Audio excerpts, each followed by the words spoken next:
आज हम स्टार्ट करने वाले steel structure design and drawing में चैप्टर डिस्कस कर रहे हैं कंप्रेशन मेंबर में सेकंड लेक्चर में डिस्कस करेंगे।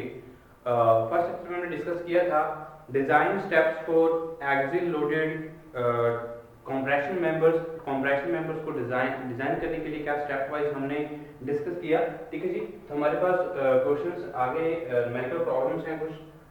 एक सिंगल स्ट्रट है हमारे पास जिसका एक हमने सेक्शन लेके चल रहे हैं इंडियन स्टैंडर्ड इक्वल एंगल है हमारे पास 65 into 65 8 mm का और फिर roof truss is 1.36 meter long. जो मेंबर है हमारा 1. स्ट्रट जो है 1.36 मीटर लॉन्ग है। It is connected by one rivet at each end. हर एंड पे हमने क्या किया है, एक रिवेटेड कनेक्शंस किया हुआ है। एंड कनेक्शन हमारी क्या है, रिवेटेड। और हमने कैलकुलेट क्या करना है, सेफ लोड जो स्ट्रट क्या कर सकता है, कैरी कर सकता है। ठीक है, तो जो भी हमारी जो अननोन डेटा रहेगा वो हम क्या करेंगे स्टील टेबल से हम क्या करेंगे, उसको ऑब्टेन करेंगे। तो हमारे जो क्वेश्चंस के अकॉर्डिंग सबसे पहले हमारे पास डाटा गिवन क्या है और हमने कैलकुलेट क्या करना है, safe load carry capacity for strut. ठीक है जी, तो हमारे पास सबसे पहले हम देखेंगे डाटा गिवन क्या रहेगा। गिवन डाटा में देखिए जो हमारी वैल्यूज है, जैसे हमारे पास इंडियन स्टैंडर्ड एंगल सेक्शन दिया हुआ है, तो इंडियन स्टैंडर्ड एंगल सेक्शन हमारे पास है 65 into 65 into 8 mm। तो फ्रॉम द स्टील टेबल की हेल्प से हम इस सेक्शन की जितने भी प्रॉपर्टीज रहेंगी हम उसको स्टील टेबल से कैरी कर लेंगे। ठीक है, तो स्टील टेबल से हम क्या क्या यूज करते हुए हमारे इस सेक्शन के अकॉर्डिंग जितनी भी प्रॉपर्टीज हमें for the load carrying capacity calculation, for the safe load carrying capacity वो कैलकुलेट करने के लिए प्रॉपर्टीज की जरूरत रहेगी, वो हम क्या करेंगे स्टील टेबल से ऑब्टेन करेंगे with the help of the Indian standard angle, ये जो हमने सेक्शन जो हमें गिवन है। ठीक है जी, तो इस के अकॉर्डिंग हमारी जो सेक्शन के अकॉर्डिंग हमारी जो लेंथ है, according to the this section हमें लेंथ गिवन है इन द स्टील टेबल। अगर मैं बात करूं 1.36 हमें 1.36 लेंथ गिवन है। ठीक है जी, 1.36 मीटर जो है लेंथ गिवन है। ठीक है जी, उसके बाद मैं बात करता हूं जो हमारे यील्ड स्ट्रेसेस की। तो यील्ड स्ट्रेसेस की वैल्यू जो है फॉर द स्टील Fy की वैल्यू कितनी रहती है, हमने ऑलरेडी हम डिजाइन स्टेप्स में डिस्कस भी कर चुके हैं। Assume yield stress for steel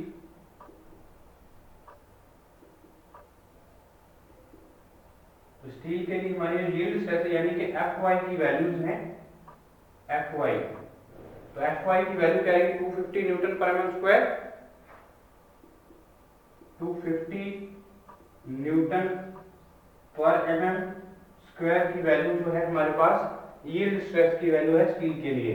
ठीक है जी, इस सेक्शन के अकॉर्डिंग और प्रॉपर्टीज के बारे में हम देखें तो स्टील टेबल की के according from the steel table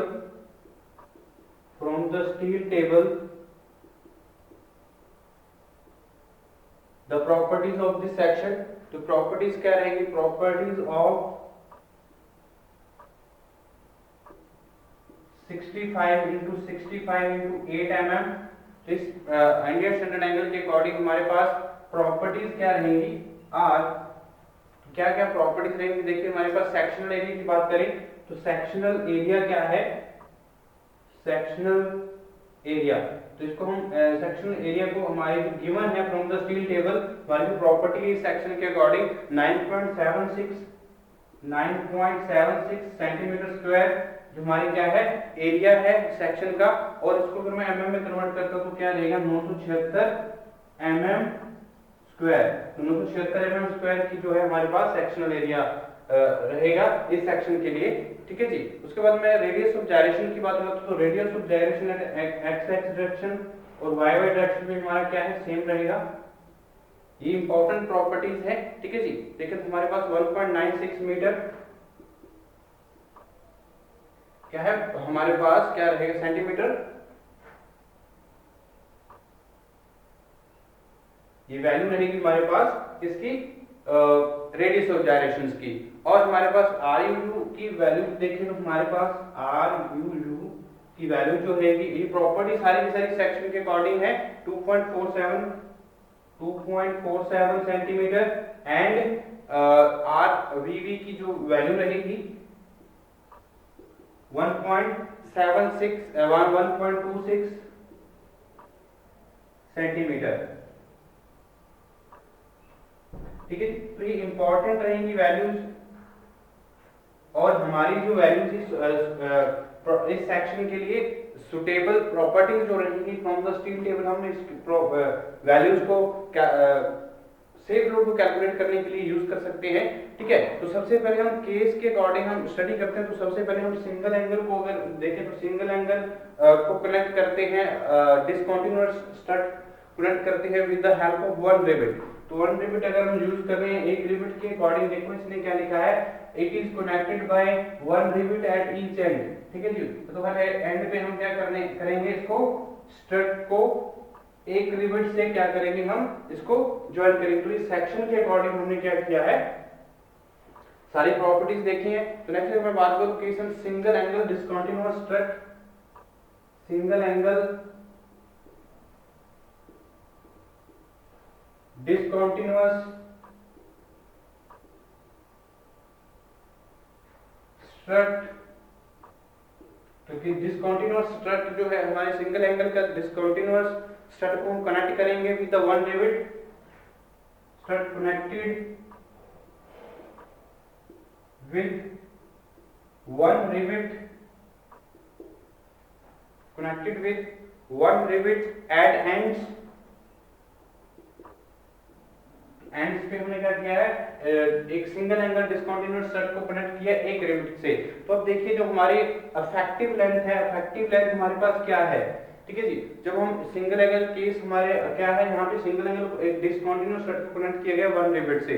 तो इफेक्टिव लेंथ क्या होगा, जब हम कंडीशन फॉर दिस केस, इस केस के लिए हमारी जो कंडीशंस रहेंगी क्या रहेंगी, इफेक्टिव लेंथ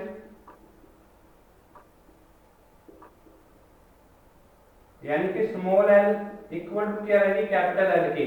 ठीक है जी, स्मॉल एल इक्वल टू हम क्या रखेंगे, कैपिटल एल के। और अलाउएबल एक्सियल कंप्रेसिव स्ट्रेस क्या रहेगी, इस केस के अकॉर्डिंग हम स्टडी कर रहे हैं, जब सिंगल एंगल डिसकंटीन्यूअस स्टड को एक रिवेट के साथ क्या कर रहे हैं, कनेक्ट कर रहे हैं, तो इफेक्टिव लेंथ क्या है, कैपिटल एल की इक्वल रहेगी। और अलाउएबल एक्सियल कंप्रेसिव स्ट्रेस क्या रहेगी, allowable axial compressive stress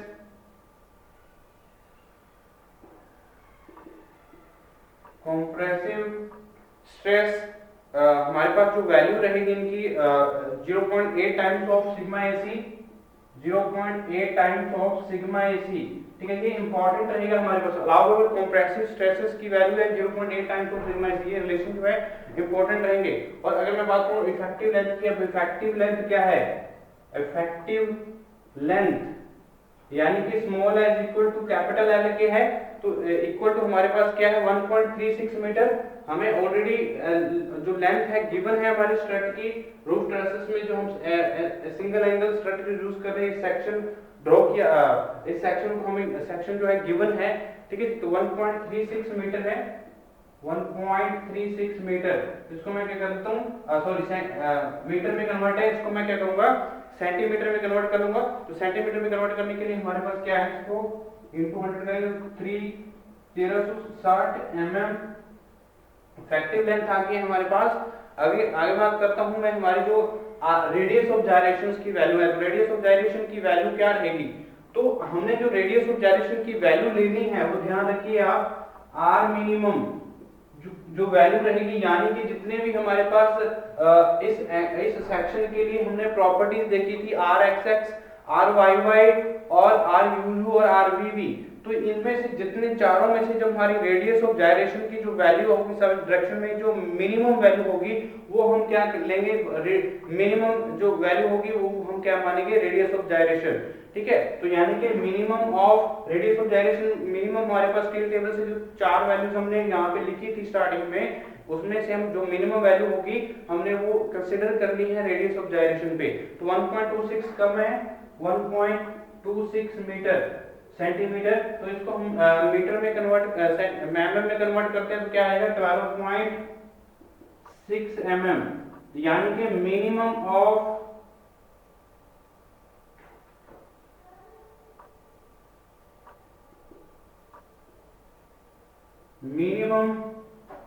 of R X X R Y Y R U U and R B V. तो ये इंपॉर्टेंट रहेगा। तो जो भी हमारे पास क्या है वैल्यू मिनिमम आएगी वो हम क्या है लीस्ट रेडियस ऑफ जायरेशन के लिए कंसीडर करेंगे। इसके बाद हमारे पास अगर लीस्ट रेडियस ऑफ जायरेशन पता है, हमें इफेक्टिव लेंथ पता है, तो स्लेंडरनेस रेशियो हम कैलकुलेट कर सकते हैं। तो स्लेंडरनेस रेशियो कैलकुलेट कर लेते हैं, यानी कि लैम्डा इज इक्वल टू क्या रहेगा, लैम्डा इज इक्वल टू हम क्या करेंगे effective length bye minimum radius of gyration. तो मिनिमम रेडियस ऑफ जायरेशन होता है हमारे पास स्लेंडरनेस रेशियो। तो स्लेंडरनेस रेशियो यहां से हम कैलकुलेट कर सकते हैं। तो वैल्यू हमारे पास इफेक्टिव लेंथ की कितनी है 1360 mm और हमारे पास रेडियस ऑफ जायरेशन कितना है 12.6। तो यहां से जो वैल्यू निकल के आएगी वो क्या रहेगी हमारी स्लेंडरनेस रेशियो। तो यहां से वैल्यू आ रही है 107 आफ्टर द कैलकुलेशन जो वैल्यू हमारे पास निकल के आएगी वो क्या है 107.94 mm। ठीक है जी। तो यानी कि ये हमारे पास स्लेंडरनेस रेशियो जो आई है वो वैल्यू कितनी है 107.94, यानी कि 180 से कम है, क्योंकि जब कंप्रेसिव लोड लगता है हमारे स्ट्रक्चर पे तो जो स्लेंडरनेस रेशियो है वो एक्सीड नहीं करनी चाहिए 180 से। ठीक है, तो इसका मतलब क्या है 107.94 क्या है लेस देन है 180 से। तो 180 से लेस देन होनी चाहिए जब हम कंप्रेसिव स्ट्रेसेस क्या कर रहे हैं सब्जेक्टेड टू है हमारे स्ट्रक्चर पे। ठीक है, तो ये इंपॉर्टेंट रहेगा। तो 180 से कम वैल्यू हमारी है स्लेंडरनेस रेशियो की। तो इसका मतलब क्या है हमारा जो डिजाइन है और हमारी जो सेक्शन है बिल्कुल सेफ है। ठीक है जी। अब हम देखते हैं जो हमारी वैल्यूज हैं। ठीक है, तो हमने लोड कैरिंग कैपेसिटी कैलकुलेट करनी है। तो लोड कैरिंग कैपेसिटी कैलकुलेट करने के लिए हमारे पास कंप्रेसिव स्ट्रेसेस का होना जरूरी है। तो सिग्मा एसी की वैल्यू हमें पता होनी चाहिए। तो सिग्मा एसी की वैल्यू कैलकुलेट कर लेते हैं फॉर लैम्डा 107.94। तो अगर सिग्मा एसी की वैल्यू हमें कैलकुलेट करनी है तो हम डिपेंड करते हैं हमारी स्लेंडरनेस रेशियो पे। तो स्लेंडरनेस रेशियो और जो हमारी अज्यूम्ड यील्ड स्ट्रेस है तो ये अज्यूम्ड यील्ड स्ट्रेस पे और स्लेंडरनेस रेशियो पे डिपेंड करती है हमारी सिग्मा एसी की वैल्यू। तो फ्रॉम द स्टील टेबल के अकॉर्डिंग हमारी जो वैल्यूज हैं हम कैलकुलेट कर सकते हैं, यानी कि फ्रॉम टेबल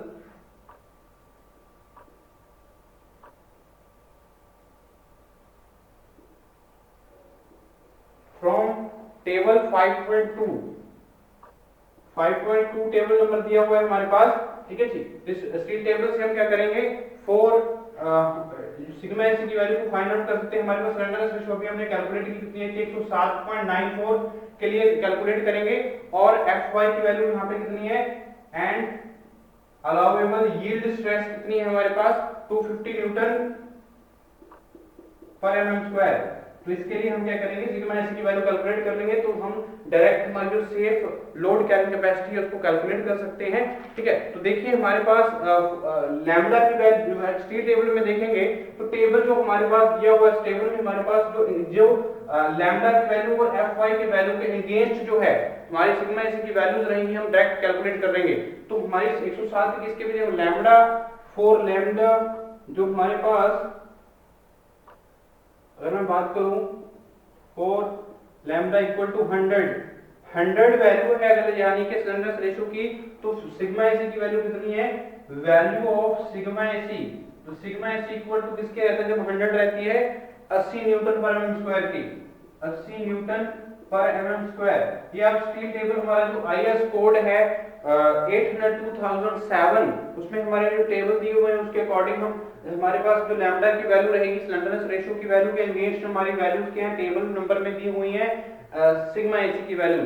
तो हमारे पास 107.94 स्लेंडरनेस रेशियो आई है। तो इसके लिए हम क्या कर रहे हैं सिग्मा एसी की वैल्यू को फाइंड आउट कर रहे हैं and for lambda is equal to 110। तो 110 के लिए जो वैल्यू है वैल्यू ऑफ सिग्मा एसी की वैल्यू 110 के लिए हमारे पास कितनी है 72 न्यूटन पर mm स्क्वायर।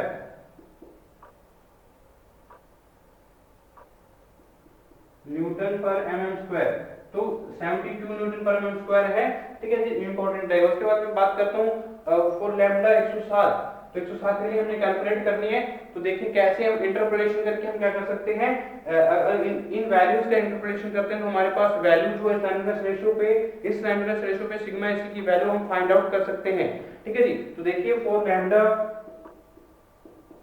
इक्वल टू 107.94, 107.94 के लिए हमारी जो लैम्डा की वैल्यू है, तो जो हमारे पास सिग्मा एसी की वैल्यू आएगी, यानी कि sigma AC is equal to 80 minus जितनी हमारे पास 100 की वैल्यू है, सिग्मा एसी की वैल्यू पे आई है सिग्मा एसी, उसमें से हम माइनस कर देंगे दोनों वैल्यू सिग्मा एसी की 100 पे और 110 पे, बाय जितनी वैल्यूज हमारे पास क्या है, लैम्डा की वैल्यू है 110 माइनस 100, और माइनस कर देंगे हमारे पास जो वैल्यू है, इनटू करेंगे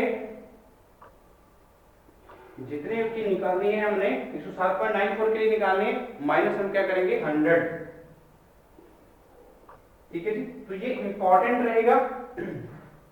तो आफ्टर द कैलकुलेशन जो वैल्यू निकल के आएगी वो हमारी क्या होगी, सिग्मा एसी की वैल्यू आएगी। तो यहां से हमारी जो वैल्यू आ रही है after the calculation of this relation, तो इंटरपोलेशन के बाद और कैलकुलेशन के बाद हमारी जो वैल्यू आएगी एग्जैक्ट इस स्लैंडरनेस रेशियो के लिए, आफ्टर द कैलकुलेशन 73.65 न्यूटन पर एमएम स्क्वायर, ये हमारे पास क्या आई है, सिग्मा एसी की वैल्यू यहां से हमने फाइंड आउट कर लिया है। ओके जी, तो इस तरह से हम फाइंड आउट कर सकते हैं, इंटरप्रेट कर सकते हैं। अगर हमें डायरेक्ट वैल्यू नहीं मिल रही है तो हम क्या करेंगे, स्टील टेबल्स के अकॉर्डिंग कोड से हेल्प लेते हुए हमारी जो लैम्डा की स्लैंडरनेस रेशियो की वैल्यूज है उसके अंदर सिग्मा एसी की वैल्यू दी होंगी, तो उसमें एग्जैक्ट वैल्यू कैलकुलेट करने के लिए हम क्या करेंगे, दोनों वैल्यूज का इंटरपोलेशन करेंगे।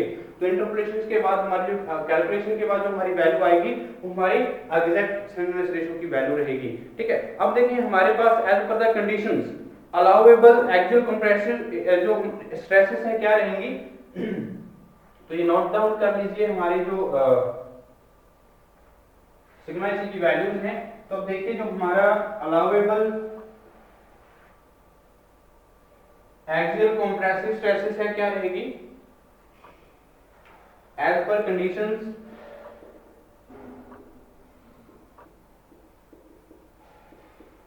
Allowable axial compressive stress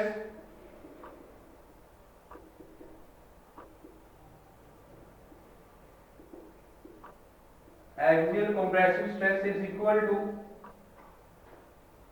0.8 times of the sigma AC, 0.8 times of sigma AC। तो sigma AC की वैल्यू हम ऑलरेडी डिस्कस यहाँ से कैलकुलेट कर चुके हैं, तो यहाँ से allowable axial compressive stress calculate कर सकते हैं। तो 0.8 टाइम्स ऑफ सिग्मा AC की वैल्यू कितनी है, 73.65।